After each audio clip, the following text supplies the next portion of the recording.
All right, folks, I am Tom. That is Jimmy.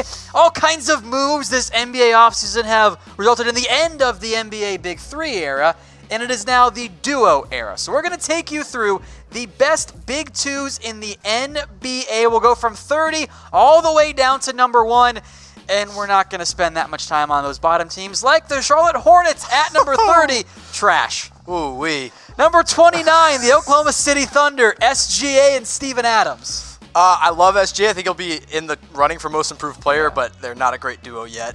All right, number 28, the New York Knicks with R.J. Barrett and Julius Randle. Apologies to Kevin Knox and Mitchell Robinson as well. And Alonzo Trier and Dennis Smith Jr. and Wayne Ellington and Reggie Bullock. Oh, wait. He's not there anymore. It's not that bad, but it's not quite good enough, you know? No, it's not. Sorry. That's close. All right, number 27, the Cleveland Cavaliers with Kevin Love and Darius Garland. Look, obviously the Cavs going forward hope it's Colin Sexton and Darius Garland, but right now Kevin Love's a better player. Obviously Colin Sexton's a better player than Garland, but what we think and what we project is that Garland will be better. All right, Bradley Beal and Rui Hachimura check in at number 27, at least for now. Who knows if there's ever a trade involving Bradley Beal. Yeah, at 26, I think it's the right place for them. The difference between 29 and, I don't know, probably 26, not very much. But then to number 25, Ja Morant and Jaren Jackson Jr., prediction in like 3 years, they're going to be a lot higher on this list. Yeah, I would hope so. I think Memphis hopes so too, obviously. I'm very excited to see what Ja Morant can do. We obviously didn't get to see him play in Summer League, so I'm excited. All right, this, by the way, is for this year, not like for the future, and we'll ignore like injuries for most players. John Wall doesn't count, though, because he's just going to miss so much time. Yeah. Same guy. Number 24, Karl Anthony Towns and Andrew Wiggins. This was supposed to be one of the best ones, and now it's just kind of meh. 5 years ago, had you asked where they're going to be in 2019, you would have hopefully said top 10, and they're sitting down at 24 right now. All right, number 23, the Sacramento Kings. You can almost honestly pick your duo of De'Aaron Fox, Marvin Bagley, Harrison Barnes, and Buddy Hield. You can make arguments for all four. We went, though, with Fox and Bagley because that's what the Kings want it to be. Yeah, and I think you have to have Fox in there no matter what. And then after that, like you said, you pick your poison. All right, number 22, Jimmy Butler, and we'll go with Justice Winslow there. Yeah, we'll see. It's not Dragic. We don't know who's going to be the second guy in Miami right now. Now, Jimmy Butler is what keeps them afloat because the duo in itself is just, it's more Jimmy Butler. This is where things get a little bit harder, I think, going forward. Number 21, Lauri Markkanen and Zach LaVine of the Chicago Bulls. I can't wait to watch Lauri Markkanen this next year. I think he's going to take a huge step forward. And so here were their numbers from this past season. All of these numbers, with one exception, were from the past year. You'll find out who the exception was in a little bit. Also, PER means player efficiency rating. Just another stat. It is not the be-all, end-all, as you'll see. Zach LaVine obviously puts up big numbers, big points. Lauri Markkanen missed a lot of this last season, but I think his numbers are going to go up next year for sure. So Chicago checks in there at number 21 with Zach LaVine and Lauri Markkanen. Let's move then to number 20, Nikola Vucevic and Aaron Gordon. Apologies to Markelle Fultz. Yeah, sorry, Markelle. But look, Vucevic made an all-star team. Aaron Gordon is definitely stepping up, and he's still young. So I think this is going to be a good duo going forward. It got them into the playoffs last season, so you can't just leave them there. I mean, you can't just leave them out. I love Vooch, and if Gordon takes another step forward, it's going to be a pretty good duo. Move then to number 19, the San Antonio Spurs with DeMar DeRozan and LaMarcus Aldridge, LMA. Again, it's good, but it's not that good relative to everybody else there. And it's on the decline, whereas everybody else, just about everybody else on this list is kind of going up on the rise. So DeRozan can't shoot a three. Aldridge getting older, not that great for next season. Let's move then to number 18. Another one I really like that we just couldn't find a higher spot for. Trae Young and John Collins, also one of the best really young ones in the NBA. Yeah, you can also make the argument that eventually maybe Cam Reddish is in there instead of John Collins, or maybe even DeAndre Hunter. But right now it's Trae Young and John Collins, and they're great. I mean, they were so good this past season, and they're going to be really, really good in a few years. They're just not there quite yet. Just need more time. Just more time, unproven. And those are really great numbers for two very promising young players. You want to see Young become probably a little bit more efficient, especially because we know he's a great shooter, but he should be a little bit better there. I do have high expectations for both of those two. When we do this again next year, I think they'll be at least top 15. I think you're right. I think Trae Young, that slow start to the season really hurt him, and then he picked it up in the back half. Move then to number 17, the Toronto Raptors, Pascal Siakam and Kyle Lowry, which, okay. Yeah. Siakam on the rise, Lowry, though, on the decline, frankly. Yeah, I mean, look, he made an all-star team. I mean, he's technically an all-star, Kyle Lowry is, but we believe, and I think a lot of other people believe, that Pascal Siakam is ready to be an all-star next year. I think he's going to take another huge step forward and be a go-to guy for Toronto, and that's why we have them, near the top half of our top 30. Let's get to the halfway point there, or almost the halfway point. Number 16, Zion Williamson and Drew Holiday.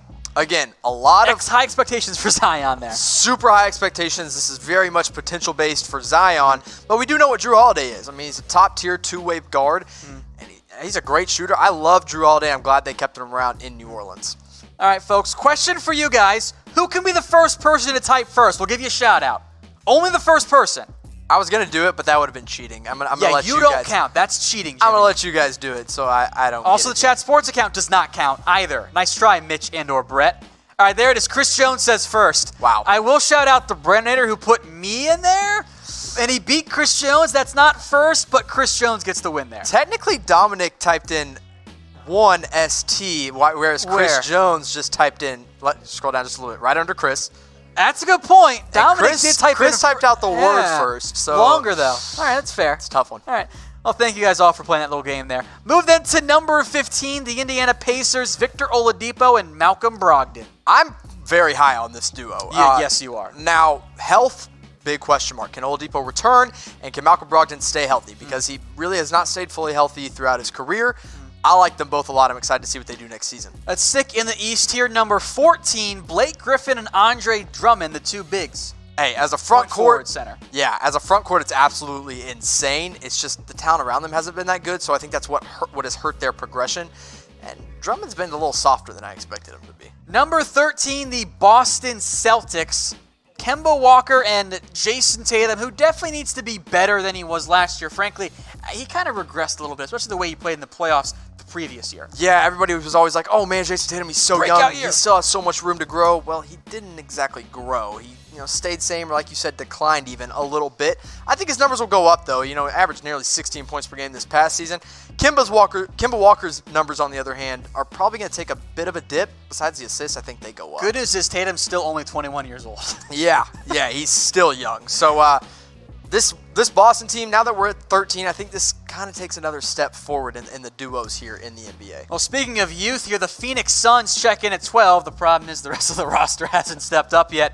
Devin Booker and DeAndre Ayton. Booker is just 22 years old there, and DeAndre Ayton is very young as well, entering his second year. I'm super excited to see how 20. this. Yeah, I mean, at least, for like a week. Yeah, he's 23. He's young or 21. But great duo. Devin Booker is going to score as much as you need him to. He can even run the point guard. DeAndre Ayton's going to hold it down the middle. I love what the Phoenix Suns are building, but you've got to finish out that roster somehow. Number 11, a new addition here. That is Mike Conley, and along with Devin Mitchell out in Utah. Donovan Mitchell. Wow. Why did I say Devin? I don't know. Oh, I was looking at Booker in my notes. That makes sense. So anyway, still bad. Donovan Mitchell and Mike Conley, that's going to be a fun backcourt to watch in Utah. One of them, and Conley, is defensive-minded, but also, 21 points per game. It's not like he just plays defense. And then Mitchell is your go-to guy, I think, in crunch time when it comes down to it. I can honestly say Donovan Mitchell was one of the biggest surprises of that rookie class that nobody expected or saw coming. So outside the top 10 there, Victor Oladipo, Malcolm Brogdon for Indiana, Griffin and Drummond for the Pistons, Walker and Tatum for the Celtics, Booker and Ayton for the Suns, and then Mitchell and Conley for the Jazz. And if you need a new Mike Conley jersey because you're a Jazz fan, here's how you can get one. Head over to chatsports.com/NBA now. Use that promo code you see on your screen, ChatNBA. For starters, it gets you a 100% deposit bonus. Then, once you sign up and deposit and place your first bet, email promo@chatsports.com and we'll get you guys hooked up with an NBA jersey. Jimmy, no one's going to find a better deal out there. We're giving you an NBA jersey, a legit one too, by the way. And all you got to do is place your first bet with MyBookie. Place a bet, make some money betting, then go buy a new jersey, but then get a free jersey anyway. So it's just a double whammy right there from MyBookie. All right, again, folks, that's chatsports.com/NBA now. Promo code ChatNBA, then email promo@chatsports.com. Let's get into the top 10 then. The Dallas Mavericks, Luka Doncic and Kristaps Porzingis. I'll let you take this one, Jimmy. Yeah, look, it's one of the best young duos in the NBA. I mean, they're coming together this season. Luka's second season, whereas Porzingis, he's coming off an injury. They complement each other so well. I mean, the chemistry is already there between these two. The numbers are honestly pretty similar outside of the assists, and then Kristaps is a better shooter for now. But if Porzingis is fully healthy, this is going to be a scary, scary duo for a long time, but that is the question mark. Is Porzingis going to recover from that ACL injury? Is he going to stay healthy? And is Luka Doncic going to avoid that sophomore slump that so many rookies have hit before? And I'll make the note there, by the way, as well. Earlier I said how almost everybody was their last season stats. Kristaps was the previous year because he didn't play at all last year. We're not going to have 0, 0, 0, 0. That's just kind of lame there. So Dallas checks in at number 10. Another very young duo, the Philadelphia 76ers at number 9. Jimmy, you're hating on Ben Simmons again. All hate can be directed towards Jimmy, by the way, not me this time. Yeah, Tom wanted to have him a little bit higher. I had to move him down, okay? Look, Ben Simmons, he's good. He's great, okay? Good scorer, good rebounder, good passer, triple-double threat. Look at the 3-point You know what he's not? You know what he's not, Tom? He's not a three-point shooter. 0.0. You know, we looked up his highlights. We watched every bit of film on Ben Simmons. He's shot 17 three-pointers his entire career, and 9 of them were full-court heaves last second.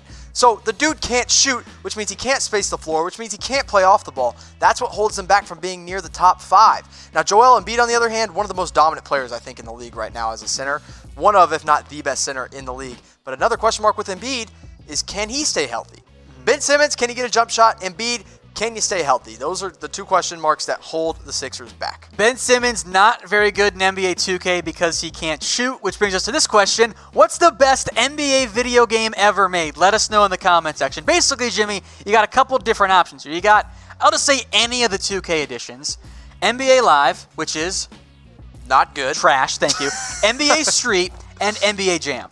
And they're all great. I'm going to go NBA 2K, and I'm going to go very specific. 2K12 was the best version of 2K. I mean, probably because it was too easy, and you could just score 100 points with basically anyone you wanted to if you tried. Was that the... I'm trying to think back and remember my years here. I'm pretty sure that was the one that I got really good at because it had like the really easy low post moves, and you just spun around, either laid it up with Tim Duncan or kicked it out wide to somebody else. Yeah. Because that was the year I was good with the Spurs and the Pacers. 2K, man. I vote NBA Jam, though. That's fun for me. It was fun. I love it. Don't get me wrong. What about backyard basketball? You know what? That's a great point. Backyard basketball. I have backyard baseball. Pablo Sanchez? The secret weapon, man. The GOAT.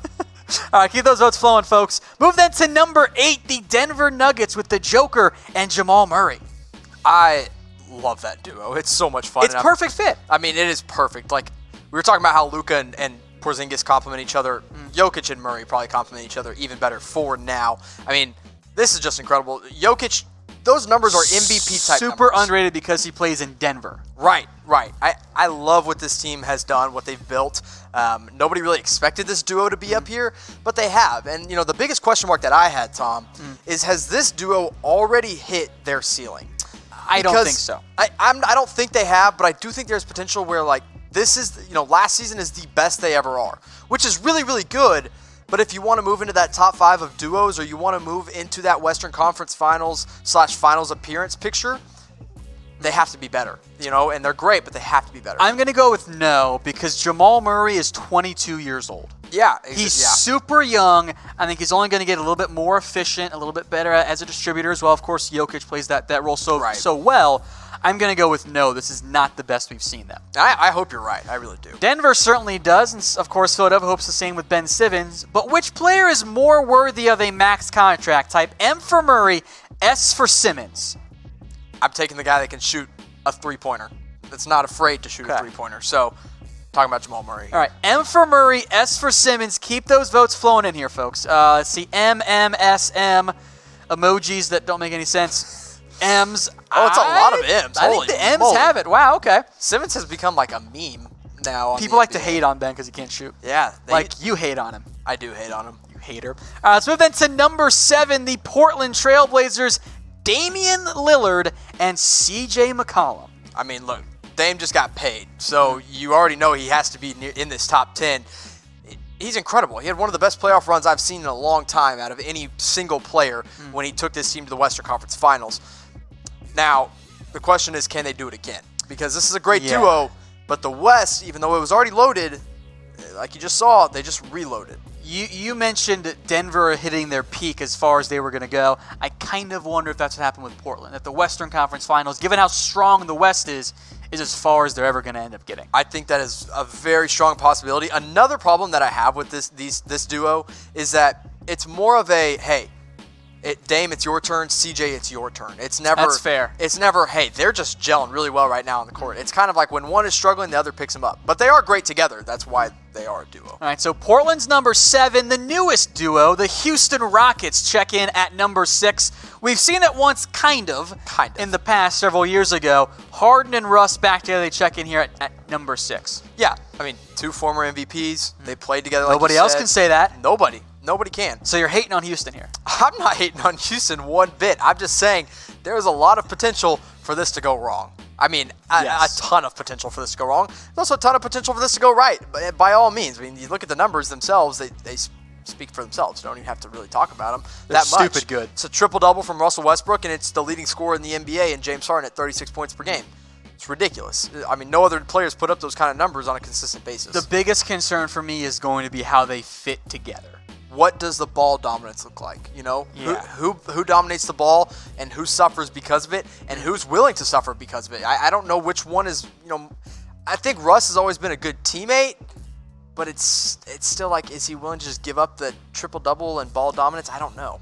All right, so will the Rockets win a title with Russ? Type 1 for yes, at least 1, 0 if you don't think they're going to win any. What are you typing in here?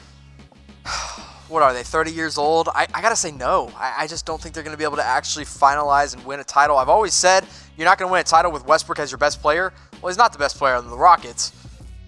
But the NBA is just so good right now, I don't think you can. I don't think they can. I see a handful of 1s, but it's definitely mostly 0s coming in here from Cindy, Kevin, Daily Dan, Tyson, Arminus, Sammy, A-King. It's all 0s there. Yeah. Like probably 85% at least typing in 0 there.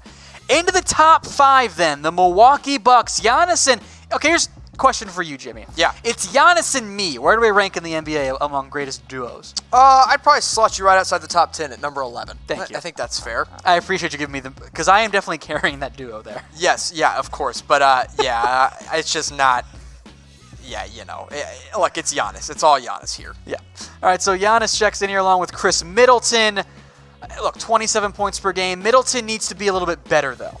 Yeah, absolutely. He has to step up more. Yeah, he has to step up when it counts, and right now it's just he hasn't done that exactly. I love Chris Middleton. I mean, he was an all-star. I mean, the guy made an all-star team. That's why he deserves to be on this list with Giannis. Giannis is the MVP of the league, except he doesn't want us to call him that anymore until he wins it next year. So you put Giannis with just about any player in the NBA, and especially one that made an all-star team, you're going to be in the top 5. We mentioned NBA Jam earlier. Giannis is the perfect NBA Jam player because he's just so. big and can block shots and dunks. And just only he was a better three-point shooter, which brings us to number 4, the Brooklyn Nets, because Kevin Durant, almost as big, great size there, great shooter. He's along with Kyrie Irving, and yes, we know Durant's not going to play this year. But what are we going to do? Put Kyrie Irving and John and Musa. Karis LeVert? Like, well, of course, or DeAndre. Of course, it's going to be Durant and Kyrie here. So we'll pretend the injury isn't really a thing here. They check in at number 4. And rightfully so. This is a guy, Kevin Durant, who won an MVP, had a great run, had a great year this past year despite injury. And Kyrie is a great Batman, or a great Robin, excuse me. Kevin Durant is your Batman, Kyrie is your Robin for now. Both super efficient, and once they're healthy, I think they're a title contender, but they're just, KD is just not healthy right now. So Durant checks in at number 4 because, of course, we're going to include him with Kyrie Irving there for the Brooklyn Nets because that is going to be at least a long-term duo there. All right, guys, type S if you are already subscribed to us here on YouTube, and we'll give some shout-outs here as well. So type S down there in the comment section. We'll give some shout-outs. We know it takes a little bit of time for those to actually roll in here. Dominique Gomez says S here. Trent Ward, Shaquille, Daily Dan. All right, I got to slow this down here. All right, Fedden, how do you pronounce that name there? Karen, the Scary Baller, Amari, Fernando, Latabat, Val, that's a swear word, I can't say that one. Sydney, Desmond, Geronimo, can't say that one at all. Sherry Inglis, Gabrielle Maya, how did that even get through YouTube? RNG, Awesome ATW, Tremaine, Lewis, Darvin. Keep those flowing, folks. We appreciate it. Almost 2,000 watching. If you're not already subscribed, well, you definitely should, because otherwise you're not going to get a shout out there. Move then to number 3 on our list, the Golden State Warriors, the Splash Brothers. Again, yes, Klay Thompson is going to miss a little bit of time. He still counts in the best NBA. He's going to miss multiple years here, like John Wall is, for example. Yeah, I mean, it says it right there. They are the most proven duo in the NBA right now. Like, That's very true. No other two players that have played together have done more than Klay Thompson and Russell Westbrook right now. Klay and Curry. Or, excuse me, what did I say? Klay and Westbrook? You said Westbrook. Wow, that would be something. No, Stephen Curry and Klay Thompson together is just absolutely ridiculous. It has been for a long time. Once Klay returns, you expect him to be, hopefully back at his normal form. It was a torn ACL, not his torn Achilles, and usually players can bounce back from that pretty well. And Klay's always been a guy that's been healthy, so I don't think this is going to be something that holds him back when he comes back. Look, the Splash Bros, I think, had to be a top 3 spot. For me, at least, I'm curious what you think. It was kind of a no-brainer for Curry and Klay to be above Durant and Kyrie. Not that it's even a knock on KD and Kyrie, but we've seen how great the Splash Bros are. Yeah, no, I agree 100%. And I've seen a couple people throw out the idea that it should have been Steph and D'Angelo Russell. That's not a long-term fit, and it's not a great fit either. It's not a proven fit, unlike Klay and Steph. Klay and Steph are proven 100%. Yeah, and you can even include Draymond Green. Maybe we'll do big threes, hint in a little bit, but Curry and Klay, I think, definitely earn a top 3 spot. Let's stay out in California here for the rest of the show. Oops. Number 2, the LA Clippers with Kawhi and Paul George. Look, there was a drop-off before number 4, before number 3, and again for the top 2. The Correct. Clippers, at minimum, have to be in the top 2 here. I mean, look, this duo is going to be absolutely insane on both ends of the floor. Defensively, you're not going to score on them. Offensively, I don't know how you stop them because it's, Paul George, they're about the same size. They play nearly the same position, but they can both handle the ball really well. They can shoot. They're super efficient. I mean, there's nothing these guys can't do well, I love both the guys. Now, Paul George, I expect his numbers to be down a little bit because he's not the guy now. Now it's Kawhi Leonard, I would expect. But also, maybe there's some load management. It's just, this is going to be an incredible duo, and I think for a while, too. They're now together for, about 3 or 4 years at least? 3 years, and then they can opt out if they want and reset their contracts. And I think, or technically it's 2 years. Sorry, 2 years because Paul's got 2 years left, and with opt outs and all that, it's the 2-1 that they did. We'll see how it goes in LA, but either way, I think it's going to be a big success there. I can't wait to watch it. All right, so the Clippers are number 2. Several of you guys already got it right in the comments section. At number 1, it is the LA Lakers, LeBron James and Anthony Davis. No disrespect to Kawhi and Paul George. This is the correct number 1, though. Yeah, you have to put them up there. It's 2 of the top 5 players in the NBA right now. And now, maybe you could have made the argument that Paul George and Kawhi are top 5, but I don't think Paul George is up there right I agree. now. So LeBron and AD clearly, when healthy, top 5 players. Absolutely ridiculous. Anthony Davis can literally do it all now. He's becoming a stretch 5, stretch 4, whatever you want to call him. He's going to block everything that comes into the paint. And LeBron is LeBron. You can never count out LeBron James in any kind of situation. Now, a lot of people in the comment section are mad that Jimmy and Tom are not the number 1 duo, but I get it, okay? But you got to put these guys up there. You got to give them the respect they deserve. Yeah, so Lakers check in there at number 1 with that duo of LeBron and Anthony Davis. So question for you guys as we get to the 2 LA teams. Which LA team will win a title first? C for the Clippers, L for the Lakers.